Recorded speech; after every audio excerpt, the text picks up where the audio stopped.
Assalamualaikum warahmatullahi wabarakatuh. Jumpa lagi bersama saya di channel Tani Cyber. Pada video kali ini kita akan membahas tentang apa itu jurusan RPL atau Rekayasa Perangkat Lunak. Siapa yang merasa kurang paham dan sering bertanya apa itu RPL? Ada yang mengira jurusan ini sama dengan TKJ? Padahal sudah jelas jurusan ini berbeda dengan TKJ, meskipun RPL masih satu rumpun dengan TKJ. Lalu, apa itu jurusan RPL? Apa keunggulan jurusan RPL? Dan apa saja sih yang dipelajari di jurusan RPL? Nah, yang tak kalah pentingnya adalah nanti setelah kita lulus dari jurusan RPL, kita bisa kerja apa saja. Yuk kita bahas lebih detail.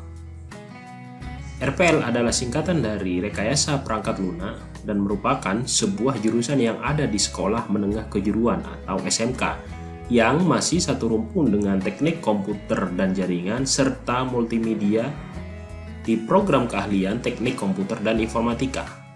RPL adalah sebuah jurusan yang mempelajari mendalami semua cara-cara pengembangan perangkat lunak, termasuk pembuatan, pemeliharaan, manajemen organisasi pengembangan perangkat lunak, dan manajemen kualitas. Bukan hanya itu, RPL juga berkaitan dengan software komputer mulai dari pembuatan website, aplikasi, game, dan semua yang berkaitan dengan pemrograman dengan menguasai bahasa pemrograman tersebut. Intinya, RPL tidak akan jauh-jauh dari tiga hal, yaitu desain, algoritma, dan coding yang akan menjadi kunci keberhasilan rekayasa perangkat lunak tersebut. Oke, berikutnya apa sih keunggulan dari jurusan RPL?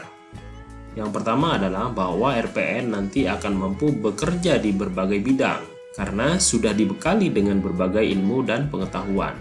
Yang berikutnya bahwa RPL dalam melakukan kerja lapangan nanti akan lebih mudah karena saat pembelajaran itu sudah sering melakukan kerja praktek. Yang ketiga bahwa pekerjaannya nanti relatif lebih mudah dan santai, dapat dikerjakan dimanapun dan kapanpun, tentu saja dengan menggunakan koneksi internet.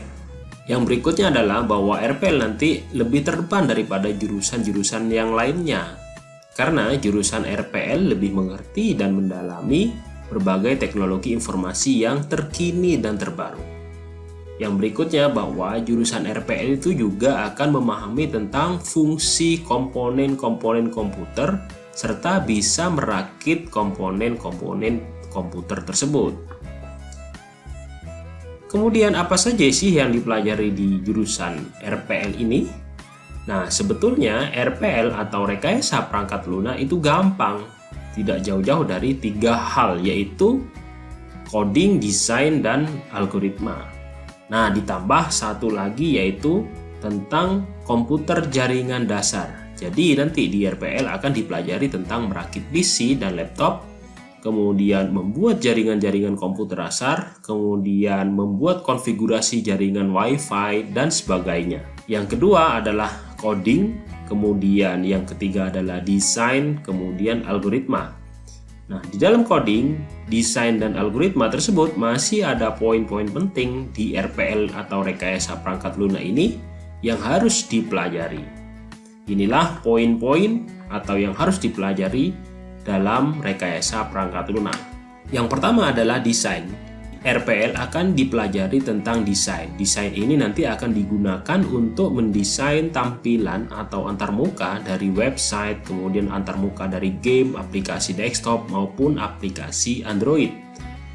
Nah, aplikasi-aplikasi yang digunakan untuk desain adalah seperti Photoshop, kemudian ada CorelDRAW, kemudian video editing, web design, dan masih banyak lainnya. Yang berikutnya adalah RPL nanti juga akan dipelajari tentang algoritma. Algoritma ini adalah urutan langkah-langkah logis yang digunakan untuk menyelesaikan suatu masalah. Ini menjadi penting supaya nanti aplikasi yang kita buat sesuai dengan yang kita harapkan dan logis tentunya. Nah, pada algoritma ini nanti yang akan dipelajari adalah algoritma dasar, kemudian algoritma tingkat lanjut, kemudian Microsoft Access, gerbang logika, basis data, dan lain sebagainya. Yang berikutnya adalah coding. Kemampuan dasar, kemampuan utama dalam Rekayasa Perangkat Lunak adalah coding. Coding ini adalah proses untuk menerjemahkan logika-logika algoritma yang sudah kita buat sesuai dengan tujuan aplikasi menjadi sebuah program aplikasi.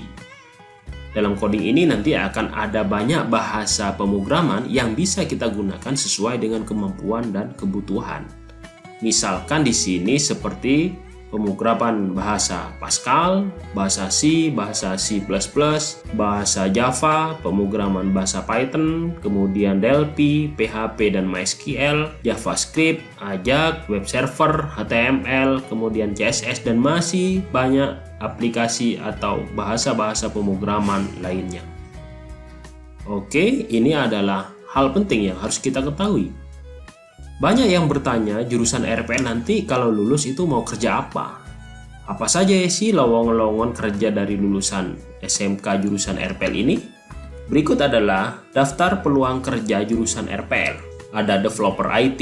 Ini adalah merupakan pekerjaan yang mengharuskan Anda dapat mengembangkan perangkat lunak dengan memenuhi kebutuhan klien, seperti perangkat lunak untuk pendidikan, bisnis, hiburan, game, telekomunikasi, dan lain sebagainya.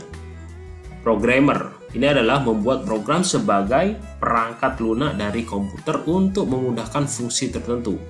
Programmer ini dapat bekerja di segala bidang, baik industri, pertelevisian, perbankan, media, dan lain sebagainya. Yang berikutnya, lowongan yang bisa kita kerjakan di RPL adalah IT konsultan. Anda bisa bekerja sebagai IT konsultan yang berperan dalam perencanaan dan pengevaluasian penerapan informasi teknologi pada sebuah organisasi. Yang berikutnya adalah lowongan sistem analis dan sistem integrator, yang nantinya Anda harus berperan dalam melakukan analisis terhadap sistem atau program yang berbasis teknologi dan informasi dalam suatu perusahaan dan membuat solusi yang terintegrasi memanfaatkan perangkat lunak.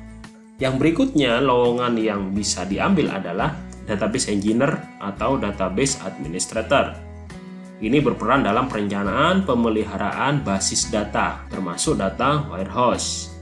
Yang berikutnya ada web engineer. Ini bertugas merancang dan membangun website beserta layanan dan fasilitas berjalan di atasnya, dan bertanggung jawab dalam pemeliharaan website dan mengembangkannya. Kemudian ada lowongan sebagai computer network atau data communicator engineer, kemudian ada game developer, kemudian ada intelligent system developer, ada software tester, dan lowongan pekerjaan lainnya yang bisa diambil oleh jurusan RPL. Mungkin itu saja yang bisa video ini sampaikan tentang pengenalan apa sebenarnya RPL dan bagaimana prospeknya ke depan. Terima kasih atas perhatiannya. Jangan lupa like, subscribe, dan komen channel Tani Cyber. Saya Heri. Assalamualaikum warahmatullahi wabarakatuh.